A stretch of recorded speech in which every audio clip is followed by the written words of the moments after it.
మొదటి కొరింథీ 7:24 సహోదరులారా, ప్రతి మనుష్యుడును ఏ స్థితిలో పిలువబడునో ఆ స్థితిలోనే దేవునితో సహవాసము కలిగి ఉండవలెను. ప్రార్థన చేసుకుందాం.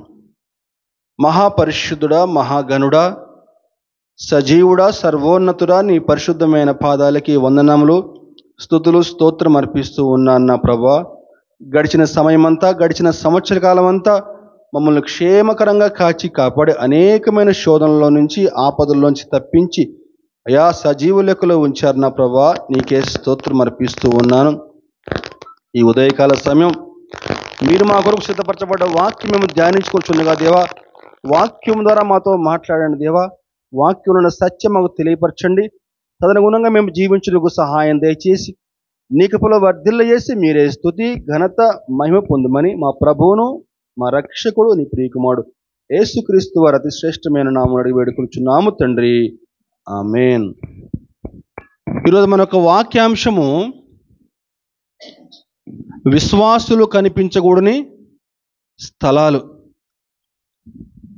ఈరోజు ఎందరైతే యేసుక్రీస్తు యొక్క రక్తంలో తమ యొక్క పాపాలు కడుక్కున్నారో వారందరికీ దేవుడు ఒక ఆజ్ఞ ఇస్తున్నాడు. కొన్ని స్థలాల్లో మనము ఎన్నటికీ కూడా కనిపించకూడదని చెప్పేసి. కనిపిస్తే ఏమవుతుందండి? ఏమండి? దేవుని యొక్క ఉగ్రత. ఇంకా దానికంటే ముందు విశ్వాసంలో వెనక్కి జారిపోయే అవకాశం ఉంటుందన్నమాట. కొన్ని స్థలాల్లో మనం ఎన్నటికీ కూడా కనిపించకూడదు. అవి ఏ స్థలాల్లో మనం కనిపించకూడదు? ఈరోజు ఒక 3 స్థలాలు మీకు వివరించే ప్రయత్నం చేస్తాను. జాగ్రత్తగా ఆలకిద్దామండి. మొట్టమొదటిగా లోకమాలిన్యం కలిగడి స్థలము. లోకమాలిన్యం కలిగడి స్థలము. లూకాసు సువార్త 22:56, 57, 58. అప్పుడు ఒక చిన్నది ఆ మంట వెలుతురులో అతడు కూర్చుండుట చూచి అతని తేరి చూచి వీడును అతనితో కూడా ఉండినని చెప్పెను. అందుకు పేతురు, అమ్మాయి, నేనతని ఎరగనెనను.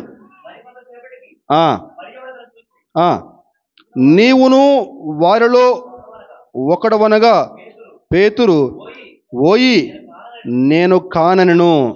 ఇంచుమించు ఒక గడి అయిన తర్వాత మరియొకడు, నిజముగా వీడును అతనితో కూడా ఉండెను, వీడు గలిలయుడని దృఢముగా చెప్పెను. అందుకు పేతురు, ఓయి, నీవు చెప్పినది నాకు తెలియదనెను. అతడు ఇంకనూ మాట్లాడుచుండగా వెంటనే కోడి కూసెను. దేవునికి స్తోత్రం కలుగునుగాక. సందర్భం దాదాపు మనలో చాలా మందికి తెలుసు అనుకుంటాను. సందర్భం ఏంటయ్యా అని చెప్పానంటే, యేసు ప్రభును ఇస్కరియోతు యూదా అప్పగించిన రాత్రి శిష్యులు అందరూ కూడా ఎటోలాడు చెదిరిపోతారు. అందులో ఒక శిష్యుడు పేతురు యేసు ప్రభుని పెడరెక్కలు విడిచిగట్టి సంకెళ్లతో బంధించి లాక్కెళ్ళిపోతూ ఉంటే ఏం జరుగుద్దో చూద్దామని చెప్పి దూరం నుంచి వెంబడిస్తూ ఉన్నాడట. అలా వారు యేసు ప్రభుని సంకెళ్లతో బంధించి మొట్టమొదటిగా ప్రధాన యాజకుని వద్దకు తీసుకెళ్తారు. ఇంట్లోకి తీసుకెళ్తారు. పేతురు అప్పటిదాకా వెంబడిస్తూ వచ్చి సరే అని చెప్పని ఆ యొక్క ఇంటి ముందు ఒక చలిమంట, కొందరు చలిమంట వేసుకుని చలి కాచుకుంటూ ఉంటే పేతురు కూడా వారితో కూర్చుని చలిమంట కాచుకుంటూ ఉన్నాడట. ఆ విధంగా చలిమంట కాచుకుంటూ ఉంటే అందులో ఒక చిన్నది పేతురుని చూసి అడుగుద్దట, నువ్వు యేసుప్రభు శిష్యుల్లో ఒకటివే కదా అని చెప్పానంటే, లేదు లేదు లేదు, నాకు సంబంధం లేదు, ఆయన ఎవరో నాకు తెలియదు అని అన్నాడట. అందులో మరి ఒకడు కూడా, లేదు లేదు, నువ్వు ఖచ్చితంగా యేసుప్రభు శిష్యుల్లో ఒకటివే అని చెప్పంటే, లేదు లేదు, నాకు సంబంధం లేదు. అలా 3 సార్లు కూడా అలాగే అవుతుందండి.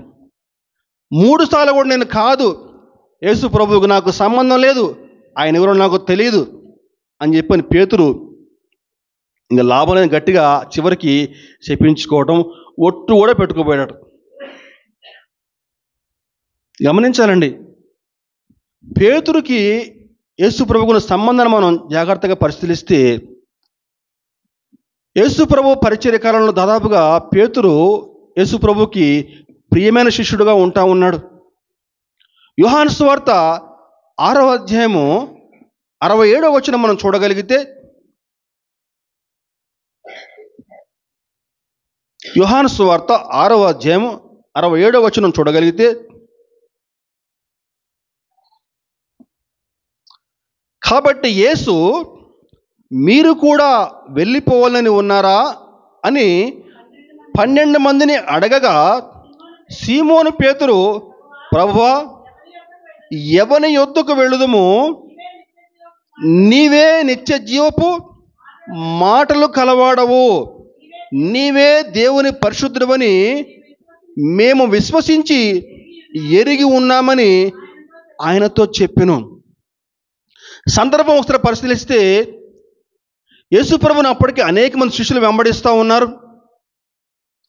అయితే ఒకసారి యేసు ప్రభు వారితో మాట్లాడుతూ, మీరందరూ రొట్టెల కోసం నన్ను వెంబడిస్తూ ఉన్నారు, కానీ మీరు అక్షయమైన ఆహారం కోసం కష్టపడండి, క్షయమైన ఆహారం కోసం వద్దు. పరలోకం నుంచి దిగి వచ్చిన జీవాహారం నేనే అని చెప్పని చెప్తాడు. అని చెప్తూ యోహాను సువార్త 6వ అధ్యాయము 51లో, యోహాను సువార్త 6:51లో, పరలోకం నుండి దిగి వచ్చిన జీవాహారం నేనే, ఎవడైనను ఈ ఆహారం భుజించితే వాడెల్లప్పుడూ జీవించును, మరియు నేనిచ్చు ఆహారము లోకమునకు జీవము కొరకైన నా శరీరమే అని మీతో నిశ్చయముగా చెప్పుచున్నాను.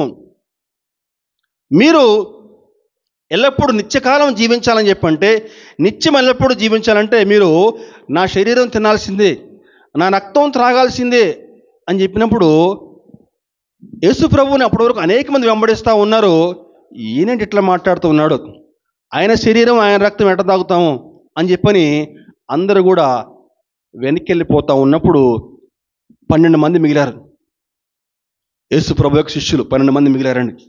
అప్పుడు ప్రభువు వారితో మాట్లాడుతూ, మీరు కూడా వారిలాగే వెళ్ళిపోవాలనుకుంటున్నారా, మీరు కూడా వెళ్ళిపోతారా ఇంకా అన్నప్పుడు పేతురు అంటున్నాడు, ఏమని చెప్పానంటే, అయ్యా ప్రభువా, ఎవని వద్దకు వెళ్ళుదుము, నీవే నిత్య జీవపు మాటలు కలవాడు, నీవు దేవుని పరిశుద్ధుడవని మేము విశ్వసించి ఎరిగి ఉన్నామని ఆయనతో చెప్పాను.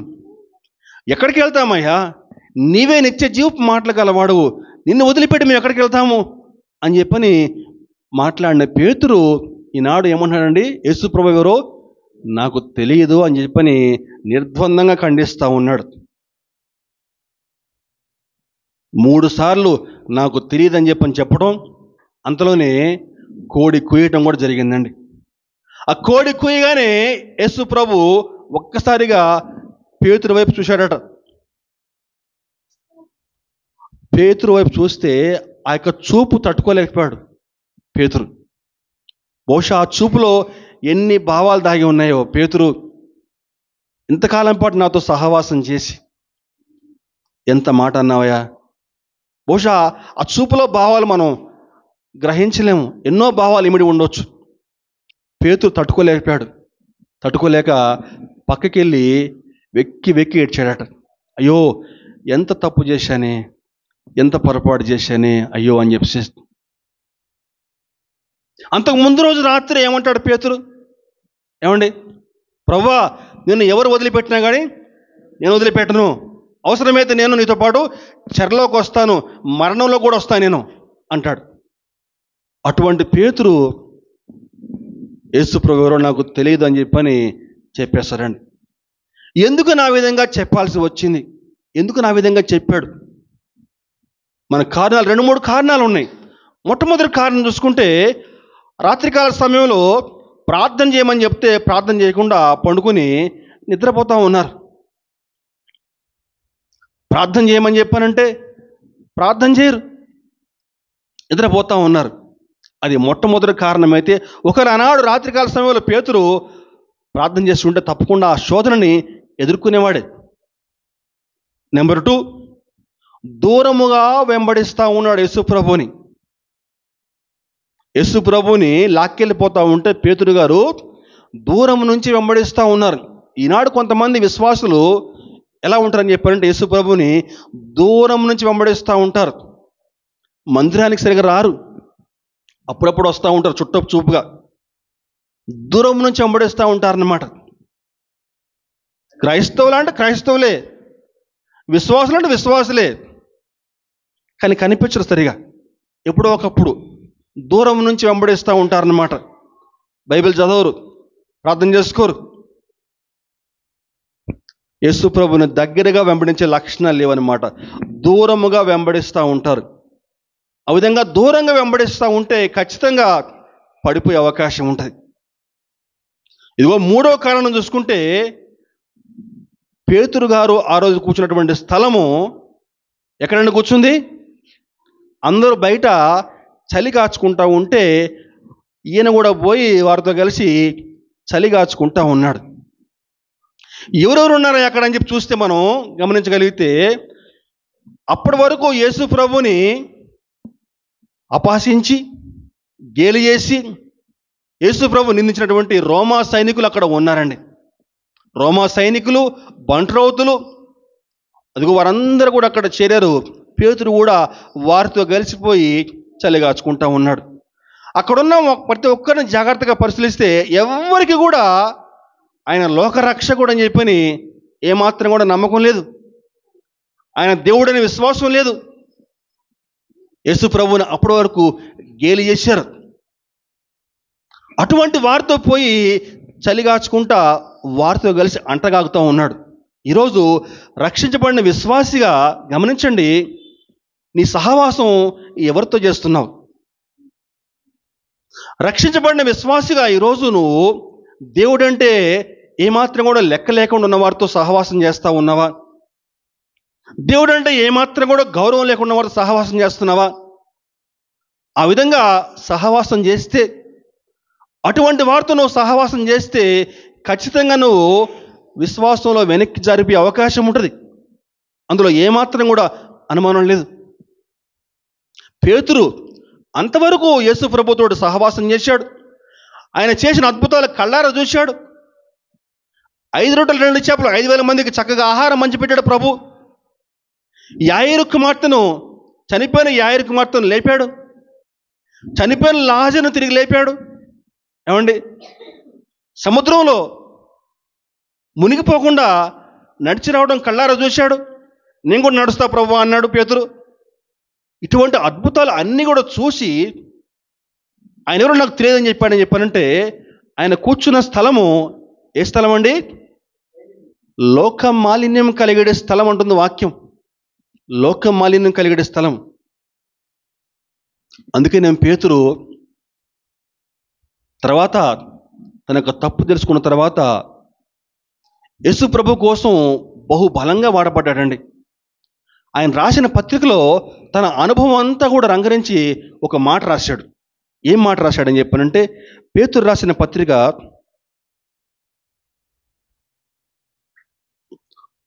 5వ అధ్యాయము 8వ వచనం. 1 పేతురు 5:8. నిబ్బరమైన బుద్ధి గలవారే మెలకువగా ఉండుడి, మీ విరోధి అయిన అపవాది గర్జించు సింహం వలె ఎవరిని మింగుదునా అని వెతుకుచూ తిరుగుచున్నాడు. ప్రియ దేవుని సంగమా, జాగ్రత్తగా ఆలకించండి. మీ విరోధి అయిన అపవాది గర్జించు సింహం వలె ఎప్పుడు ఎవరిని మింగుతున్నా అని చెప్పని కాచుకుని కూర్చున్నాడు. మీరు మెలకువగా లేకపోతే, మీరు అప్రమత్తంగా లేకపోతే జాగ్రత్త సుమ, వాడు మిమ్మల్ని మింగేస్తాడు. మీ విరోధి అయిన అపవాది ఎప్పుడు ఎవరిని మింగుదునా. చక్కని మాట.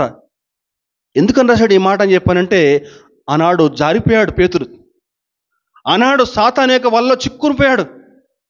అదిగో ఆ అనుభవాన్ని పేతురు గారు తన యొక్క పత్రికలో రాస్తా ఉన్నాడండి.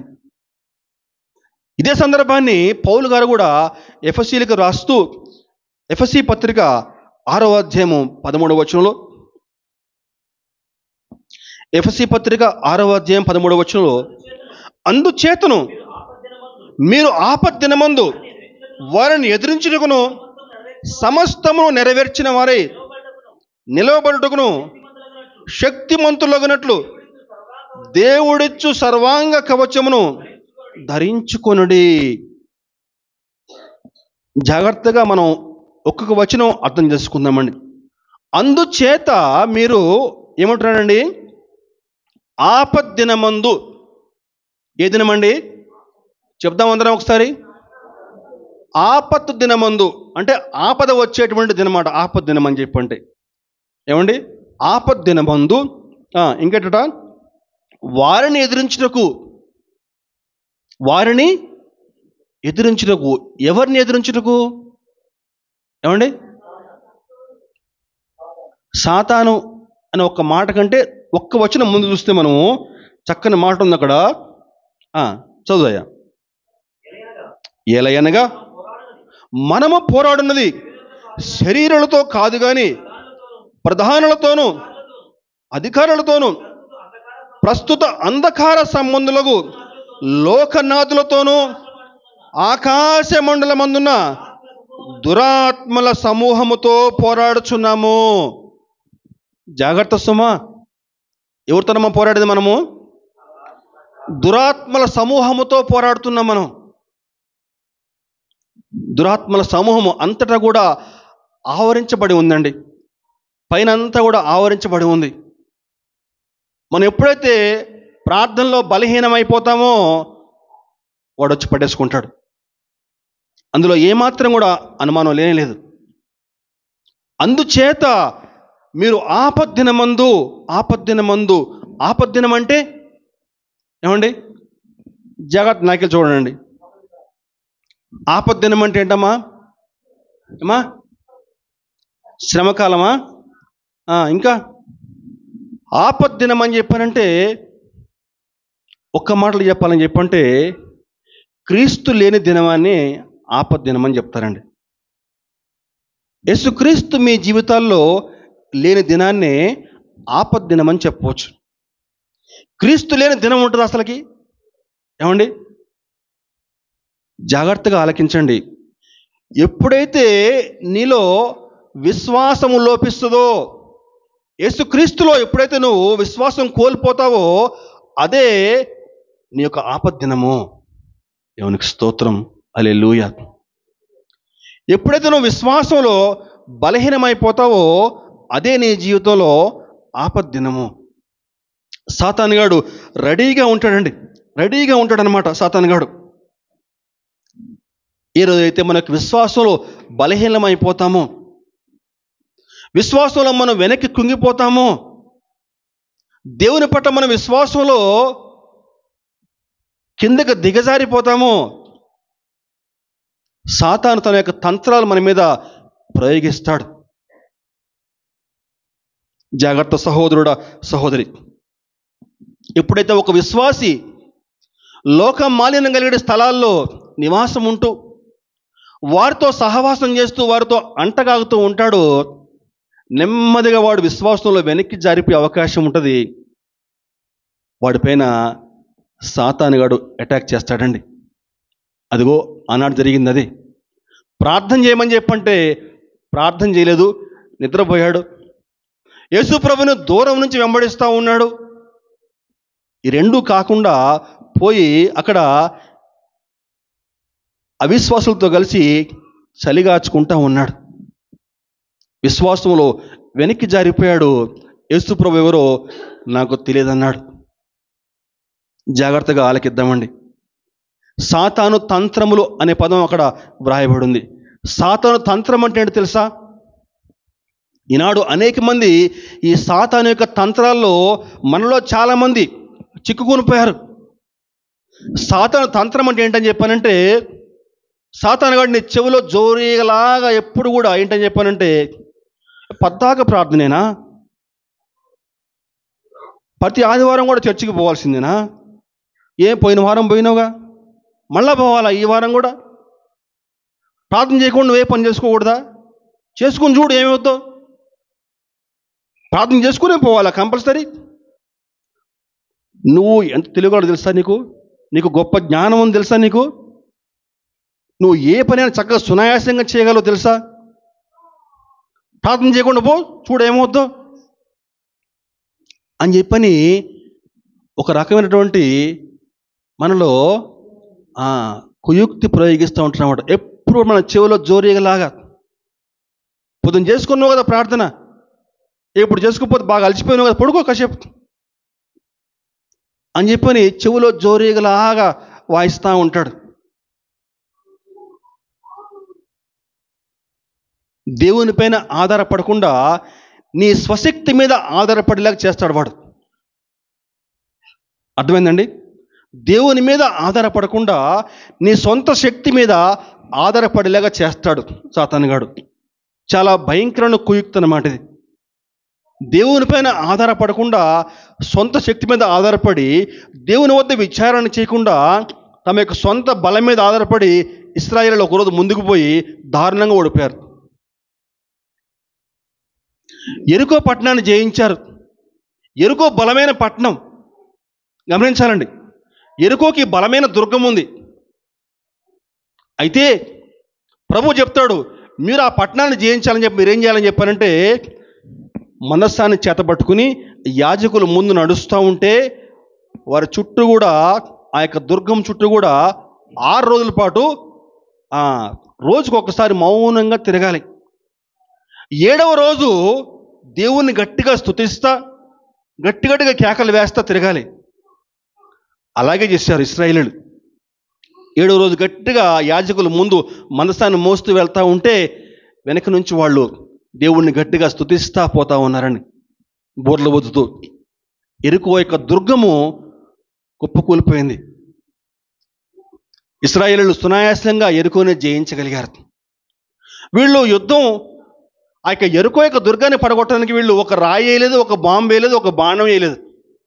ఏం చేశారండి? దేవుణ్ణి స్తుతించారు అంతే.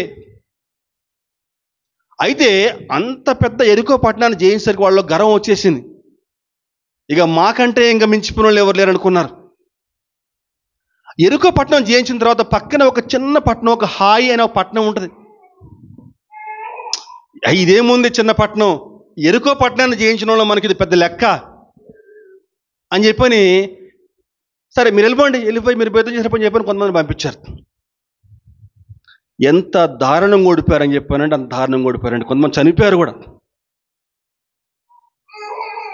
దేవుని పైన ఆధారపడకుండా, దేవునికి ప్రార్థన చేయకుండా సాతానుగాడు మనల్ని ఒక రకమైన కుయుక్తిలోకి లాక్కెళ్తాడు. అదే సాతాను యొక్క తంత్రం అంటే. నీ యొక్క సొంత శక్తి మీద ఆధారపడేలాగా చేస్తాడు. ఈ మాత్రం దానికి ప్రార్థన చేయాలా, ఏం కాదు పద అని చెప్పని ముందుకు పట్టుకెళ్ళిపోతాడు అన్నమాట. ఆనాడు ఇశ్రాయేలీయులు తమ యొక్క తప్పు తెలుసుకున్నారు. ఎందుచేత తాము ఓడిపోయారో అది వేరే కారణం కూడా ఉంది. కానీ మొట్టమొదటిగా చెప్పండి, దేవుని వద్ద విచారణ చేయకుండా యెహోషువ ఆనాడు మోకాళ్ళ మీద కూర్చుని బట్టలు చింపుకొని దుమ్మంతా మీదే పోసుకుని దేవుణ్ణి వెక్కి ఏడుస్తా, అయ్యో ప్రభువా ఇంత పొరపాటు చేశానే అని చెప్పని యెహోషువ ఆనాడు దేవునికి ప్రార్థన చేశాడు. ఒక విశ్వాసిగా రక్షించబడిన నీవు ప్రధానంగా లోకమాలిన్యం కలిగే స్థలాల్లో ఎన్నటికీ కూర్చోవడానికి వీల్లేదు. అవిశ్వాసులతోటి, దేవుడు అంటే ఏమాత్రం కూడా గౌరవం లేకుండా వారితో నువ్వు అంటగాగటానికి వీల్లేదు. ఒకవేళ నువ్వు ఆ విధంగా సహవాసం చేస్తే విశ్వాసంలో వెనక్కి జారిపోయే అవకాశం ఉంటుందండి. ఇది మొట్టమొదటి స్థలం అండి. ఏ స్థలం అమ్మా? ఎక్కడ కూర్చోవద్దు? లోక మాలిన్యం కలిగడి స్థలాల్లో కూర్చోవద్దు. ఇది మొట్టమొదటి స్థలం అన్నమాట. రెండవ స్థలం ఏంటని చెప్పంటే భయము అనేది అంధకార స్థలాల్లో కూర్చోవద్దు. ఏ స్థలం అండి? భయము అనేది అంధకార స్థలాల్లో కూర్చోవద్దు. మొదటి సమూయేలు 21వ అధ్యాయం 10వ వచనం. మొదటి సమూయేలు 21:10.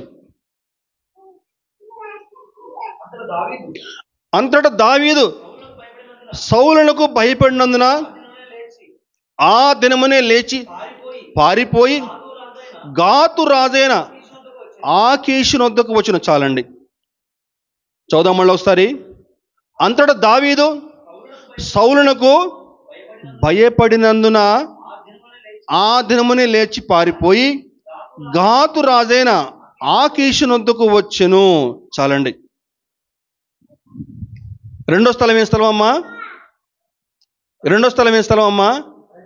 భయం అనేది అంధకార స్థలములో కూర్చోవద్దు. జాగ్రత్తగా వినాలండి, ప్రశ్నలు వేస్తూ ఉంటాం మధ్యలో. భయం అనేది ఎక్కడమ్మా? అంధకార స్థలంలో కూర్చోవద్దు. మనం జాగ్రత్తగా గమనిస్తే దావీదు ఒక గొర్రెల కాపరిగా ఉన్నాడు, అవునా? రాజు కాకముందు గొర్రెల కాపరులుగా గొర్రెలు కాస్తున్న సమయంలో ఒకసారి సింహం వస్తుంది గొర్రెలు తినడానికి. ఒంటి చేతితోటి సింహాన్ని చంపేస్తాడు. మరొకసారి ఎలుగుబంటి వస్తుంది, ఎలుగుబంటి కూడా చంపేస్తాడు. అదే కాలంలో ఫిలిస్తీన్లు ఇశ్రాయేలుపైకి దండెత్తి వచ్చినప్పుడు అందులో ఒక అజానుబాహుడు గొలియాతు 6 మూళ్ల జానడు, అంటే బహుశా ఇంత ఎత్తుంటాడేమో, బహుశా 6 మూళ్ల జానడెత్తు, అందరిని చంపేస్తా ఉండి ఇశ్రాయేలీయుల్ని. అందరూ భయపడి పారిపోతూ ఉన్నారు, ఇంక్లూడింగ్ సౌలు రాజు కూడా పారిపోతూ ఉన్నాడు, భయపడిపోతున్నాడు రాజు కూడా. అదిగో అటువంటి సందర్భంలో ఈ దావీదు వెళ్ళి వారితో మాట్లాడుతున్న మాటలు చూద్దాం ఒకసారి మనం. మొదటి సమూయేలు 17వ అధ్యాయము 36-37 వచనాలు. మొదటి సమూయేలు 17వ అధ్యాయము 36.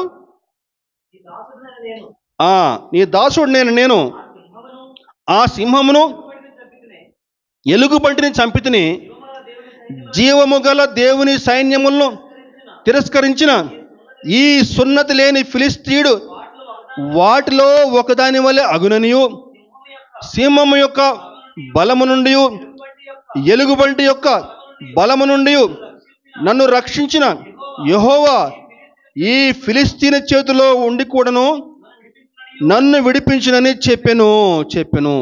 చాలండి. ఏమంటున్నాడమ్మా? ఒక సింహాన్ని చంపాను నేను ఒంటి చేతితోటి, ఎలుగుబంటి చంపానే, ఈ సున్నతి లేని ఫిలిస్తీయుడు ఒక లెక్కన. ధైర్యంగా మాట్లాడుతున్నాడండి దావీదు. అప్పుడు ఒక చిన్న బాలుడు మాత్రమే. అతను చూసి అందరూ కూడా పారిపోతూ ఉన్నారు ఇశ్రాయేలీయులు. ఆజానుబాహుడుగా ఉన్నాడు. అతని దెబ్బకి సౌలు కూడా పారిపోతూ ఉన్నాడు. దావీదు అడుగుతున్నాడు, వీడు ఒక లెక్క అండి, వీడు సున్నతి లేని ఫిలిస్తీయుడు, జీవము గల దేవుని సైన్యమును తిరస్కరించుటకు వీడు ఏ పాటివాడు, నాకు సెలవేయండి, నేను పోయి చంపుతా అని చెప్పేసి అన్నాడు. దావీదు ధైర్యంగా వెళ్ళాడు. ఒక చిన్న గులకరాయితోటి గొలియాతుని కొట్టడం, గొలియాతు కింద పడిపోవటం. గబగబ వెళ్ళి గొలియాతు ఒక వాడి ఖడ్గం చేతనే వాడి తలకాయ తెగనరికి పట్టుకొచ్చేసాడండి. అంతటి యుద్ధవీరుడు దావీదు, అంతటి ధైర్యవంతుడు. ఎవరి సన్నిధిలో నేను నిలబడి ఉన్నానో దేవునికి భయపడ్డాడు, దేవుడిచ్చిన ధైర్యంతో ముందుకెళ్ళిపోయాడు. అటువంటి దావీదు గురించి ఏం రాయబడిందండి ఇక్కడ? సౌలుకి భయపడినందున, అంతటా దావీదు సౌలుకి భయపడినందున ఆ దినం లేచి సౌలుకి భయపడ్డాడు. ఒకనాడు సౌలు భయపడ్డాడు. ఎవరికి భయపడ్డాడు? గొలియాతుకి భయపడ్డాడు. కానీ దావీదు వెళ్ళి ధైర్యంగా గొలియాతుని చంపాడు. కానీ ఈనాడు అదే దావీదు సౌలుకి భయపడినందున గొలియాతుని చంపిన తర్వాత ఇచ్చిన మాట ప్రకారం సౌలు తన యొక్క కుమార్తెనిచ్చి దావీదుకి పెళ్లి చేస్తాడు. ఒప్పందం అనమాట. గొల్యాతుని ఎవరు చంపితే వాళ్ళకి నా కూతురు నుంచి వివాహం చేస్తా అని చెప్పని ప్రకటిస్తాడు. ఇచ్చిన మాట చొప్పున సౌలు కుమార్తెని దావీదుకి ఇచ్చి పెళ్లి చేస్తాడు. పెళ్లి చేశాడు, కానీ లోపల భయం ఉంది. దావీదు ఎక్కడ నా సింహాసనాన్ని ఆక్రమించుకుంటాడో అని చెప్పని దావీదును చంపాలని చేయని ప్రయత్నం లేదండి. అనేక సార్లు దావీదును చంపాలని చెప్పని ఎన్నో ప్రయత్నాలు చేస్తే దావీదు అడవుల గుండా, కొండల గుండా, గుట్టల గుండా పారిపోయి ఎక్కడో తలదాచుకుంటా కొన్ని ఏళ్ల పాటు. ఇక సౌలు తరుముతా ఉంటే తట్టుకోలేక, ఇక సౌలు నన్ను చంపుతాడు, ఎట్లా చేసేది కూడా అని చెప్పేసి ఒక పెద్ద పొరపాటు చేశాడు. ఏంటని చెప్పానంటే, అక్కడి నుంచి ఫిలిస్తీన్ల దేశము గాతు పట్టణానికి వెళ్ళాడండి. ఎక్కడికి వెళ్ళాడండి? ఏముంది అక్కడ? ఆ దినమునే లేచి పారిపోయి గాతు రాజైన ఆకీషుని వద్దకు వచ్చెను. జాగ్రత్తగా మనం ఆ పదాన్ని అండర్లైన్ చేసుకుందామండి. గాతు రాజైన ఆకీష్. గాతు అని చెప్పానంటే ఎవరిదా ఈ పట్టణం అని చెప్పానంటే మన గొల్యాతు యొక్క పట్టణమే గాతు. అంటే ఒకనాడు ఏ గొల్యాతును చంపాడో అదిగో ఆ గొల్యాతు యొక్క ప్రాంతానికి వచ్చాడు. దేనికోసం? ఆశ్రయం కోసం వచ్చాడు. జాగ్రత్తగా వినాలండి. ఇశ్రాయేలు యొక్క దేశం వదిలిపెట్టి, తన సొంత దేశం వదిలిపెట్టి శత్రు దేశం వద్దకి ఆశ్రయం కోసం పోయాడు. అంటే స్వశక్తి మీద ఆధారపడ్డాడు. ఇప్పుడు చెప్పాను నేను, దేవుని పైన ఆధారపడకుండా తన యొక్క సొంత శక్తి మీద ఆధారపడిపోయి శత్రు రాజ్యం వద్దకు వెళ్ళాడు ఆశ్రయం కోసం. అక్కడికి వెళ్ళిన తర్వాత కానీ తెలియలేదు దావీదుకి తను ఎంత పెద్ద పొరపాటు చేశాను అని చెప్పి. అక్కడికి వెళ్ళేసరికి దావీదుని ఆ శత్రువులు బంధించారు. బంధించి వారు మాట్లాడుతున్న మాటలు చూద్దాం ఒకసారి. 1 సమూయేలు 21వ అధ్యాయం 11వ వచనం నుంచి.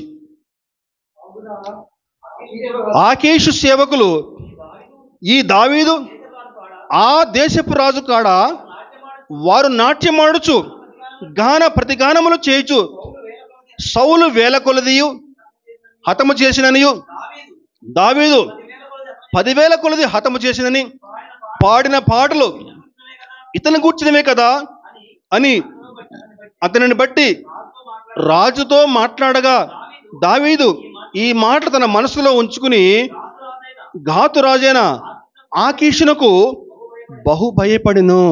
చాలండి. ఎక్కడికి పోయాడని చెప్పానంటే కరెక్ట్గా సింహం నోట్లో పోయి తలకాయ పెట్టినట్టు అయిపోయింది పరిస్థితి దావీదుకి. పోయి ఆ గొల్యాతు పట్టణానికి వెళ్ళిపోయాడు.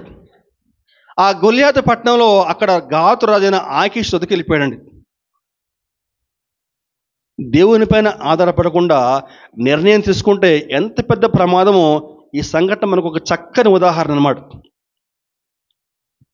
ఆ గాతు సైనికులు, ఆకీషు యొక్క సైనికులు దావీదుని బంధించారు. బంధించేమన్నారండి? ఆనాడు ఇశ్రాయేలు స్త్రీలు పాట పాడింది ఈయన గురించి కదా, ఈ దావీదు ఆ దావీదే కదా, ఆ దేశపు రాజు కదా దావీదు అని చెప్పి పట్టి బంధించి రాజుల వద్దకు లాక్కెళ్ళిపోయారు. ఆ సంఘటన చూసినటువంటి దావీదు బహు భయపడిపోయాడట.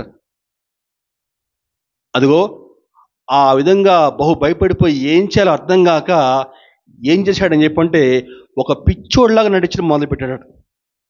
ఒక పిచ్చివాడు, ఒక వెర్రివాడిలాగా నోట్లో నుంచి సొంగ గార్చుకుంటే ఇట్లా. ఏమండి, ఒక పిచ్చోడు ఎట్లుంటాడు? రోడ్డు మీద పిచ్చోడు సొంగ గారుతూ ఉంటుంది, జుట్టంతా ఇట్లా పిచ్చి పిచ్చిగా అయిపోసేసి, ఏమండి వాడు ఏం అర్థం కాకుండా డోర్ మీద ఇట్లా గీతలు గీసుకుంటా ఒక పిచ్చోడిలాగా నటించాడట. ఇప్పుడు ఉంది, వ్రాయబడి ఉంది, చూద్దాం ఒకసారి.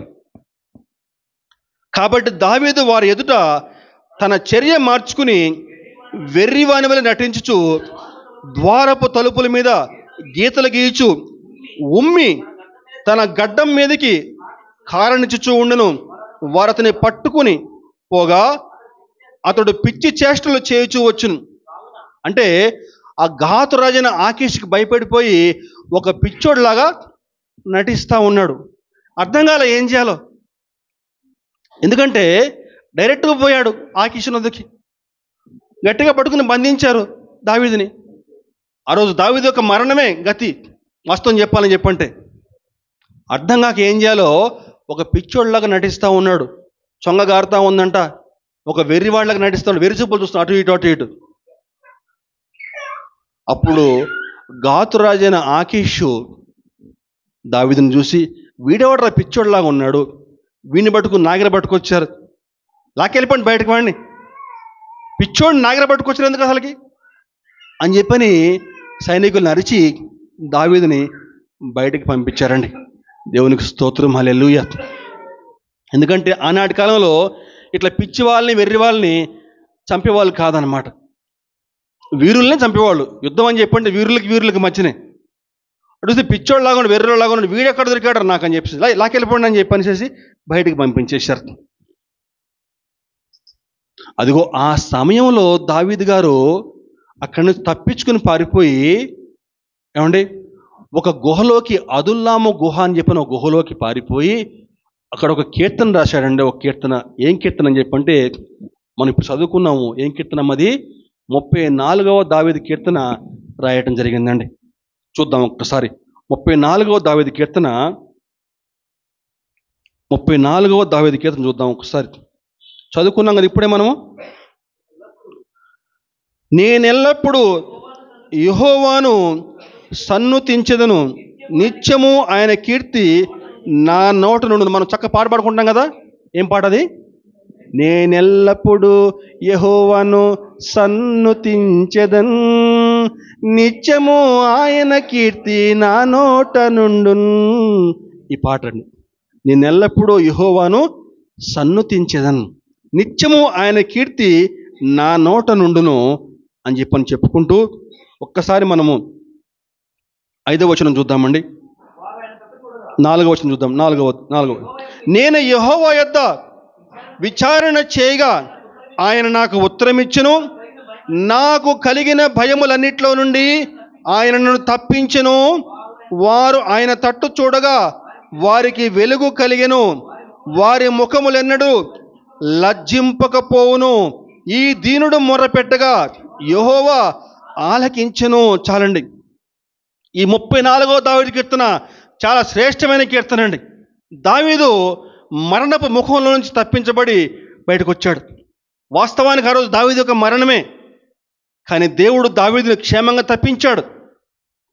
ఆ యొక్క ఆకీషు నుంచి బయటపడి అదుల్లాము గుహలో దేవుని కీర్తిస్తూ పాడాడు. దాని అర్థం ఏంటి తెలుసా? పిచ్చోళ్ళగా నడుస్తూ ఉన్నాడు ఎవరి దగ్గర?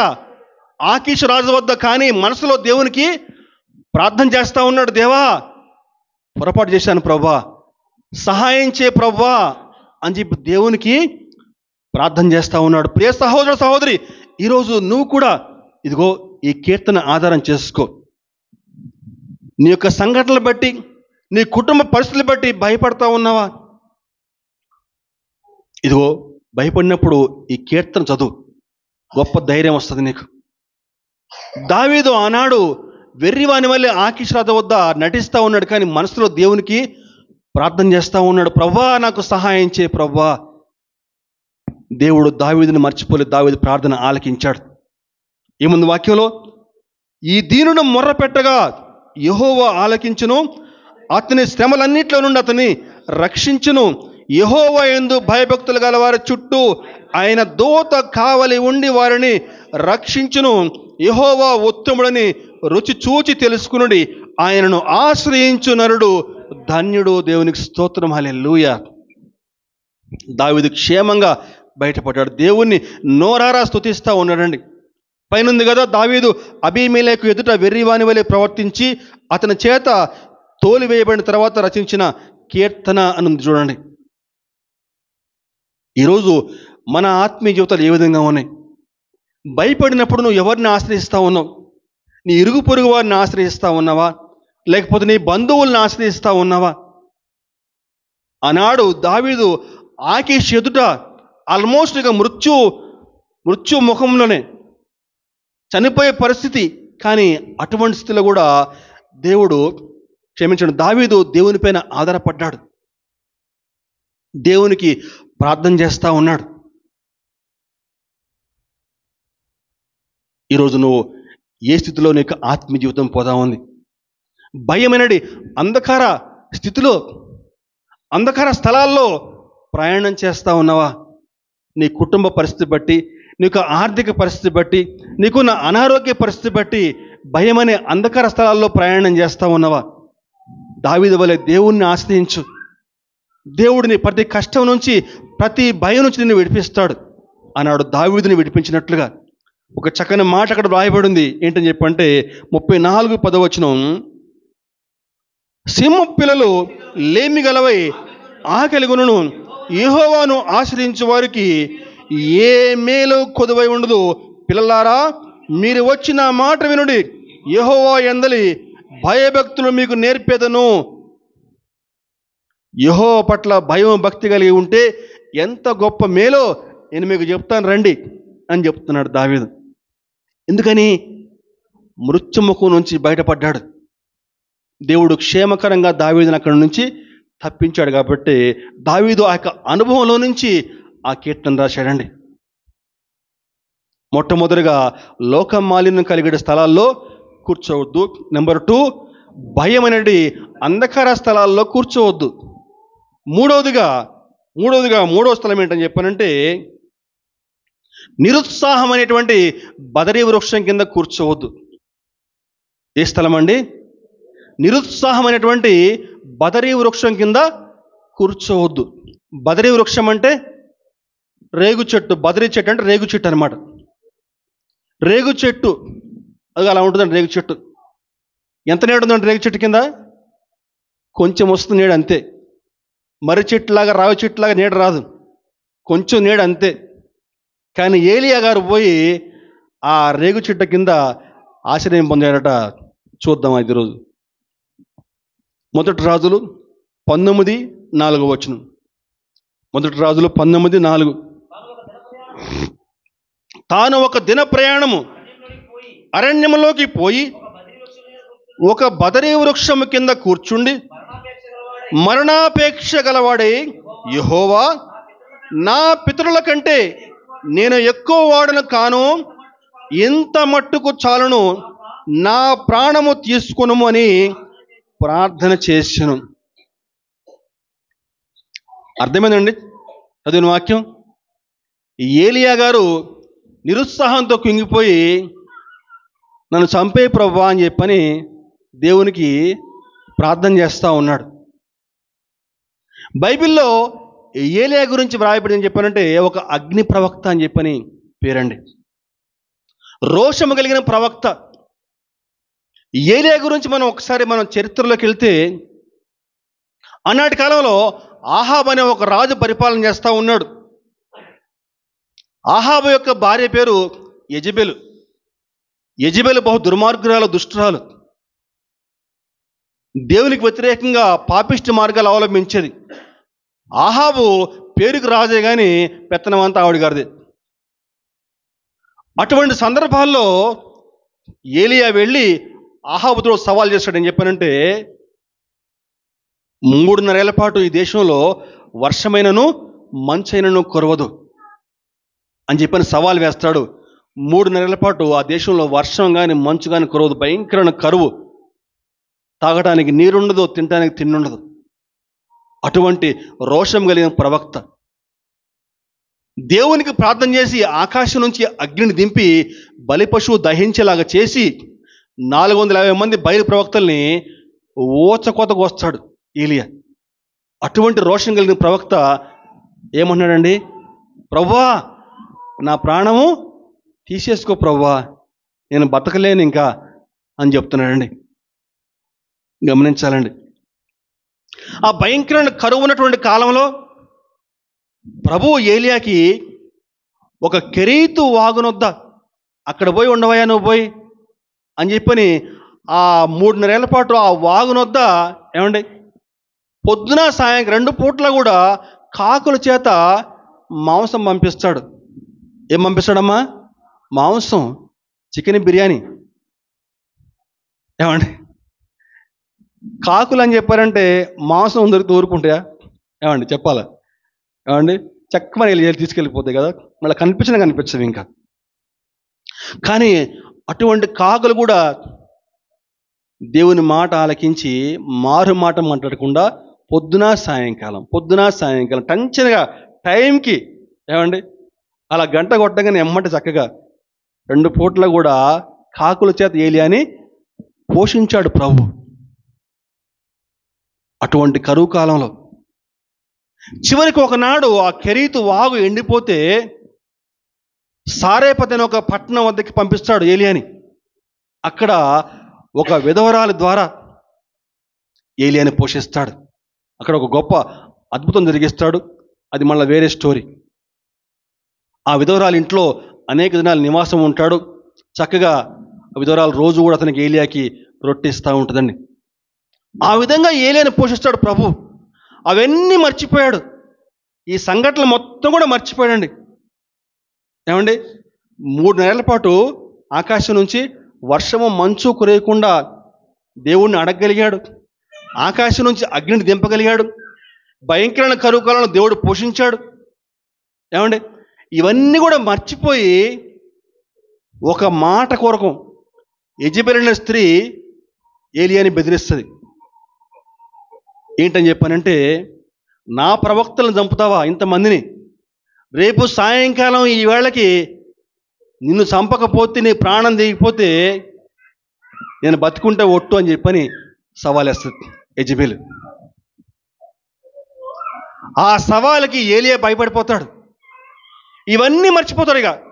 ఇవన్నీ మర్చిపోసేసి ఉన్న పళాన ఉన్నట్టుండి పారిపోతాడు. గమనించాలండి, కొన్నిసార్లు మన జీవితాల్లో కూడా ఇలాగే జరుగుద్దండి. దేవుడు అంతవరకు అనేక మేళ్ళు మన జీవితాల్లో చేసి ఉంటాడు. ఎన్నో గొప్ప సహాయాలు చేసి ఉంటాడు. భయంకర అనారోగ్యం నుంచి తప్పించుంటాడు. కష్టాల బారి నుంచి తప్పించుంటాడు. అప్పుల బారి నుంచి తప్పించుంటాడు. కానీ అవన్నీ కూడా మర్చిపోయి ఒక చిన్న సంఘటన పట్టుకుని దేవుడిని మర్చిపోతాం. మనం నిరాశలో కృంగిపోతామండి. ఇదిగో ఏలియా పరిస్థితి కూడా ఇలాగే. దేవుడు అంతవరకు అనేకమైన మేళ్ళు చేశాడు, గొప్ప అద్భుతాలు చేశాడు. కానీ అవన్నీ కూడా మర్చిపోయి ఏలియా నిరుత్సాహంలో కృంగిపోయి పారిపోతా ఉన్నాడు. ఉన్న పళాన్ని లేచిపోయాడు. ఎలా అని చెప్పంటే, ఒక దిన ప్రయాణం అంతా, ఒక రోజు మొత్తంలో ఒక వ్యక్తి ఎంతగా ప్రయాణం చేయగలడో అంత దూరం ప్రయాణం చేసి ఒక చిన్న బదరి వృక్షం కింద కూర్చుని నిరాశలో కృంగిపోయి ఏమంటున్నాడండి, యెహోవా, నా పితరుల కంటే నేను ఎక్కువ వాడును కాను, ఇంత మట్టుకు చాలును, నా ప్రాణము తీసుకునమని ప్రార్థన చేసిన. ప్రభువా, ఇక చాలు ప్రభువా, నా బతుకింగా ఇక చాలుగా, నా బతుకు ఎంతకాలం బతికింది చాలుగా, నా ప్రాణం తీసేసుకో ప్రభువా అని చెప్పని ఏలియా దేవునికి ప్రార్థన చేస్తూ ఉన్నాడండి. ఈరోజు ఈ ఏలియా వద్ద నుంచి మనం ఏ పాఠం మనం నేర్చుకోవాలండి? ఈనాడు నువ్వు కూడా నిరాశలో కృంగిపోయి అనేక సార్లు చనిపోతే బాగుంటుంది అని చెప్పని అనుకుంటున్నావు. ఇక ఎందుకు నా బతికింగా, చచ్చిపోతే అయిపోలే, ఇంకా ఏం బతికిది అని చెప్పేసి నిరాశలో కృంగిపోయి అనేక మంది చనిపోతున్నారు కూడా ఆత్మహత్య చేసుకుని. ఇదిగో ఈ ఏలియా మనకు ఒక చక్కని పాఠం నేర్పిస్తూ ఉన్నాడు. అంత నిరాశలో కూడా కృంగిపోయి ఏం చేస్తున్నాడండి? దేవునికి ప్రార్థన చేస్తూ ఉన్నాడండి. నిరాశలో కృంగిపోయి చనిపోలే, ఆత్మహత్య చేసుకోలేదు. ఏం చేస్తున్నాడండి? దేవునికి ప్రార్థన చేస్తూ ఉన్నాడు. మన దేవుడు ప్రార్థన ఆలకించేటువంటి వాడు. ఏలియాని చూసి కోపగించుకోలేదు. ఏంటి ఏలియా, ఇట్లా అయిపోయావేంటి ఏలియా, ఇదా నువ్వు చేసే ప్రార్థన అని చెప్పి ఏలియా మీద కోపగించుకోలేదండి. ఏమన్నాడండి ఏలియాతోటి? చూద్దాం ఒకసారి. మొదటి రాజులు 19వ అధ్యాయం 5వ వచనం. 19:5. అతడు బదరీ వృక్షం కింద పరుండి నిద్రించుచుండగా ఒక దేవదూత వచ్చి అతని ముట్టి, నీవు లేచి భోజనము చేయమని చెప్పెను. అతడు చూసినంతలో అతని తల దగ్గర నిప్పుల మీద కాల్చబడిన అప్పమును నీళ్ల బుడ్డియు కనపడును. కనుక అతడు భోజనము చేసి తిరిగి పరుండెను. జాగ్రత్తగా చూద్దామండి ఈ వచనం. దేవునికి ప్రార్థన చేశాడు. దేవదూత వచ్చింది, అప్పం కనిపించింది అక్కడ, చక్కగా కాలి వేడి వేడి వేడి వేడి అప్పం, ఏమండి, చక్కగా నీళ్ళ బొడ్డు కూడా కనిపించింది అప్పటికప్పుడే, ఏమండి, చక్కగా వేడి వేడి అప్పము ఇంకా ఒక నీళ్ళ బొడ్డు కూడా కనిపించింది. ఆ అప్పం దీన్ని నీళ్ళు తాగి ఏం చేయాలా? థ్యాంక్స్ అయ్యా అని చెప్పాలి, ఏమండి. అది కూడా చెప్పలేదండి. అంత అంత నిరాశలో కృంగిపోయాడు ఏలియా. ఏముంది అక్కడ వాక్యంలో చూడండి. అతను భోజనం చేసి తిరిగి పరుండెను. అంటే అంత నిరాశలో కృంగిపోయాడు. మనం అర్థం చేసుకోవాలి అది. అయినా కూడా దేవుడు కోపగించుకోలేదు. కింద వచనం చూస్తే, అయితే యెహోవా దూత రెండవ మారు వచ్చి అతని ముట్టి, నీ శక్తికి మించిన ప్రయాణము నీకు సిద్ధమై ఉన్నది, నీవు లేచి భోజనము చేయమని చెప్పినప్పుడు అతడు లేచి భోజనము చేసి ఆ భోజనం బలము చేత 40 రాత్రింబగళ్ళు ప్రయాణము చేసి దేవుని పర్వతమని పేరు పెట్టబడిన హోరేబునకు వచ్చి అచ్చట ఉన్న ఒక గుహలో చేరి బస చేసిన. చాలండి. దేవునికి స్తోత్రం కలుగునుగాక. గట్టిగా దేవునికి మహిమ చెల్లిద్దామండి. హల్లెలూయా. మొట్టమొదటిసారి అప్పము నీళ్ళ బుడ్డి ఇచ్చాడు. అతడు భోజనం చేసి మళ్ళా పడుకున్నాడు. మళ్ళా దూత రెండో మారు వచ్చింది, మళ్ళా భోజనం పెట్టి, నీ శక్తికి మించినటువంటి ప్రయాణము సిద్ధమై ఉంది, భోజనం చేసి బలం తెచ్చుకో అని చెప్పన్నాడు. ఆ భోజనం ఎటువంటి భోజనము అక్కడ వ్రాయబడలేదు, కానీ ఎంతకాలం అండి? 40 రాత్రింబగళ్ళు. దేవునికి స్తోత్రం. అంటే ఆ భోజనం తిన్న తర్వాత 40 రోజుల పాటు అతనికి ఆకలి కాలేదు, దప్పిక కాలేదు. గమనించాలి అక్కడ. మోషే 40 దినాల పాటు అక్కడ హోరేబు కొండ మీద 40 రాత్రింబగళ్ళు దేవునితో గడిపాడు. ఇదిగో అదే అనుభవంలోకి ఏలియాని రప్పిస్తున్నాడు ప్రభు. గమనించాలి. నిరాశలో ఉన్నప్పుడు, నువ్వు కృంగిపోయి ఉన్నప్పుడు దేవుని మీద ఆధారపడితే దేవుడు నీకు ఎంత చక్కని మార్గం చూపిస్తాడని చెప్పినది ఇదిగో ఏలియా గారి ఉదాహరణ అండి. ఈరోజు నువ్వు ఎటువంటి స్థలాల గుండా ప్రయాణం చేస్తూ ఉన్నావు? ఏలియా అయితే, నేను చచ్చిపోతా ప్రభువా, ఇంకా నాకెందుకు ఈ బతుకు, నా ప్రాణం తీసేసుకో అని చెప్పి ఏలియా ప్రార్థన చేశాడు. కానీ దేవుడు అద్భుతంగా ఏలియాని మరణము కూడా చూడకుండా ఏం చేశాడండి? ఆకాశం నుంచి అగ్నిరథాలు వచ్చి ఏలియాని తీసుకెళ్ళిపోయారండి. దేవునికి స్తోత్రం. హల్లెలూయా. అతను చనిపోతాను, ఇంకెందుకు నా బతుకు అని చెప్పను అనుకున్నాడు. కానీ దేవుడు మాత్రం ఏలియాని మరణం కూడా చూడకుండా ఆకాశం నుంచి అగ్నిరథాలు వచ్చేసి ఏలియాని ఎక్కించుకుని దానితో పాటు అని చెప్పి తీసుకుపోయాడు ప్రభు. దేవునికి స్తోత్రం. అదండి ప్రభువు చేసేది. ఈరోజు మన ఆత్మీయ జీవితాలు ఏ విధంగా ఉన్నాయి?